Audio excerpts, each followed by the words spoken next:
మేమిద్దరం కలిసి నటించేటోళ్ళం. నన్ను కూర్చొని మంచంలో పడుకొని నన్ను అది ఇది అంటుంటాడు. బాబా అంటుంటా, నేను కొడుకు అనమాట. కొంతమంది ఆఖరి దశలో ఉండి కూడా సాధిస్తుంటారు చూడు, అలాంటి క్యారెక్టర్ అన్నా మనం వేద్దాము, నువ్వు ఓపిక వద్దు అది ఇదని ఇంటికి పోయి మాట్లాడదాం అనుకున్నా. రీసెంట్ టైమ్స్ మాట్లాడదాం అనుకున్నారు. అందుకే ఫోన్ చేసింది అసలు. సరే అట్లా ఇక అయిపోయింది.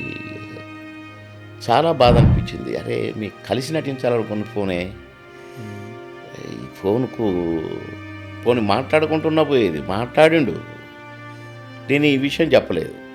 నేను ఇంటికి వచ్చి చెప్తా, అదే అట్లా కలిసే ఉంటున్నాం, మాట్లాడుకుంటూనే ఉంటున్నాం. ఆయన బాధపడుతూ కూడా ఇప్పుడు పోయినా లేచి కూర్చొని రెడీగా ఉండేటోడు నా కోసం.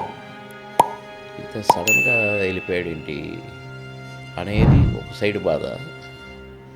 ఒక సైడ్ ఏమో 3 సంవత్సరాల నుంచి ఆ కాళ్ళ నొప్పితో బాధపడుతున్నాడు. ఇంకా నయం, దేవుడు ఇంకా ఆరోగ్యం క్షీణించి ఇక మంచంలోనే పడుకొని సేవలు చేయించుకుంటూ, సేవలను కూడా చాకిరీ చేయించుకుంటూ, ఆ ఇంట్లో చాకిరీ చేసేటోళ్ళు భార్య కావచ్చు, కొడుకు కావచ్చు, కూతురు కావచ్చు, మనవడు కావచ్చు, వాళ్ళు అసహించుకొని చెదరించుకొని ఆ స్థాయి దాకా మనిషి బతకూడదనేది నా ఫిలాసఫీ.